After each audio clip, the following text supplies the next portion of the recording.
Hello and welcome back to Traitors TV, where I'm going to be doing my Traitors Series 2 Episode 9 Breakdown.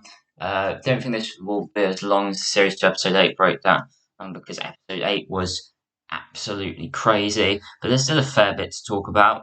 Obviously starting off with the murder cliffhanger, which we left on was which one of Charlie or Zach would go home, and I'm going to be talking about spoilers from now on. So if you haven't seen this episode yet, Series 2 Episode 9, then do click off this video and come back and watch it once you've finished. But the person murdered was Charlie. Um, Zach survived, which I was happy about because I really like Zach. I also do like Charlie. So, but at this point in the game, I would have been sad with anyone who went home, really. I can't remember if I mentioned this in my last video, but I do think this is another lightning in a bottle cast. It's really good. I like everyone who's been in the cast. Even though they have obviously annoyed me at some points, I think they're all good people and they've all had their moments to shine. So yeah, sadly Charlie went home, but I was happy that Zach stayed.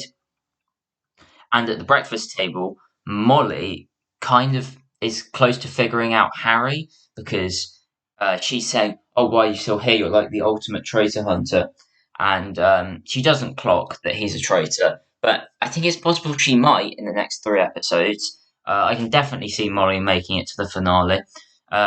So hopefully, for the sake of the faithful winning and for her sake, she does clock that Harry's a traitor. And also with Molly, I'm just going to quickly defend her here.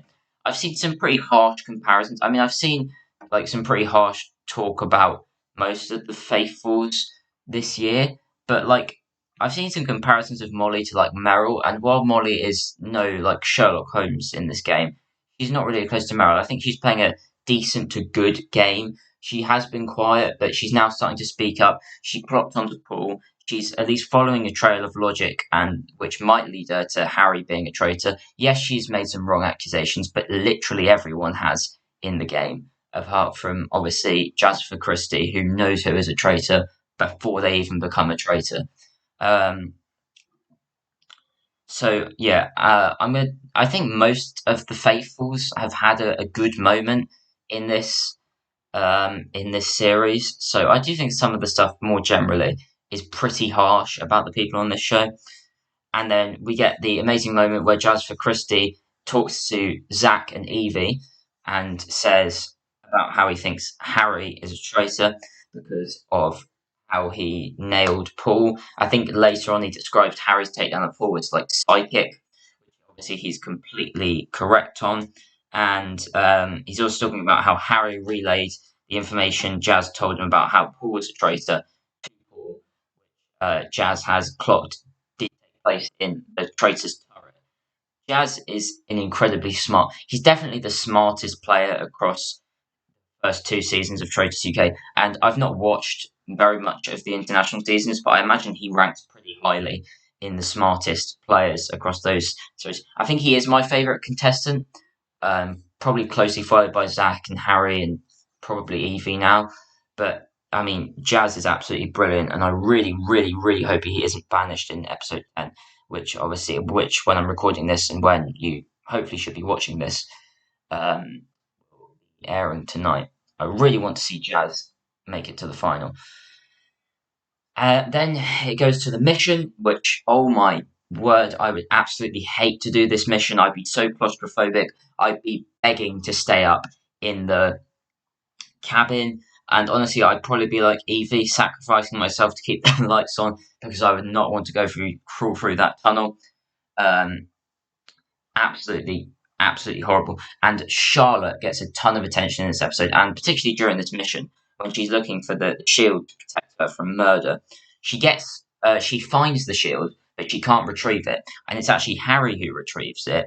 And I've actually missed this out in my notes. So I'm going to talk about it. Harry's shield plan. So Molly sees Harry take the shield in the mission. Harry shushes her, and later on, Harry talks to Molly and says his plan is to not tell the traitors, and so the traitors waste a murder. And then, of course, Harry being a traitor, he you know finishes off this plan by having a recruitment. So it looks as if the traitors have tried to murder him. And in tonight's episode, we'll find out if that's worked.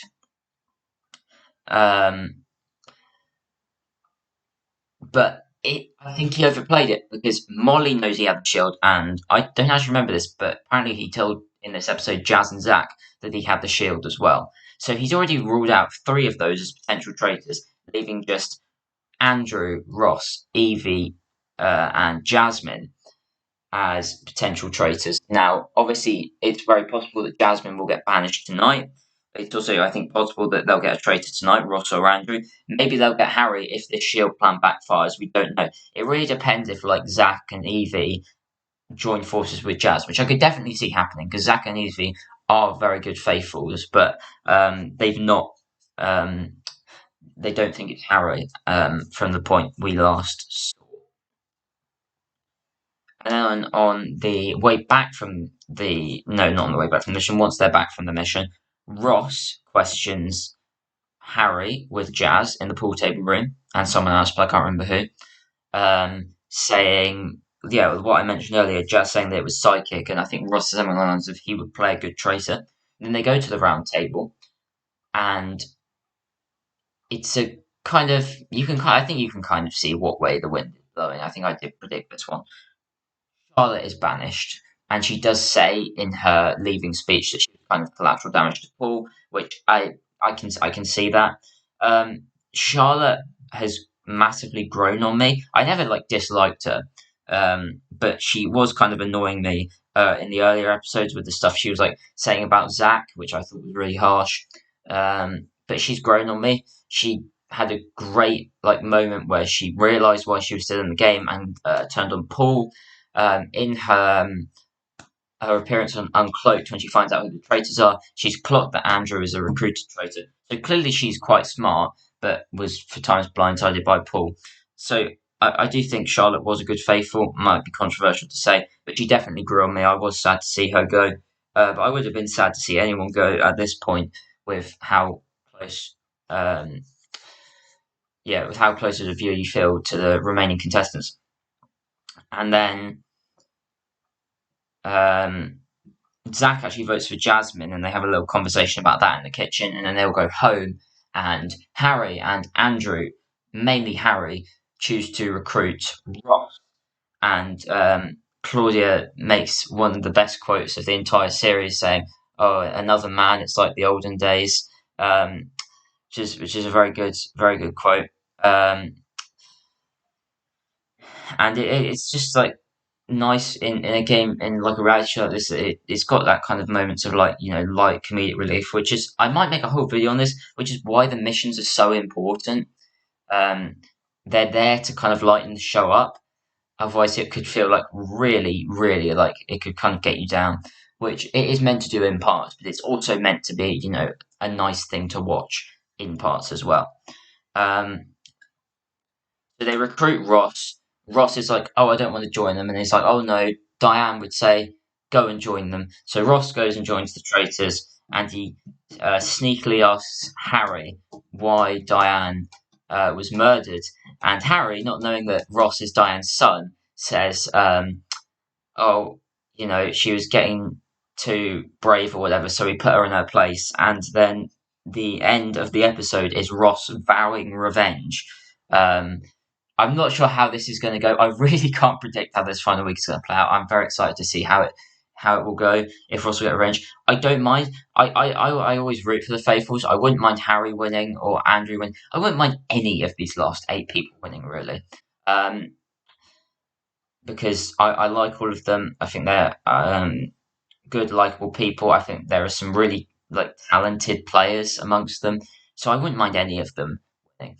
I'll be back hopefully tomorrow. It'll have to be with an episode 10 breakdown. We'll see what happens. Yeah. So thanks for watching, and I'll see you in the next one.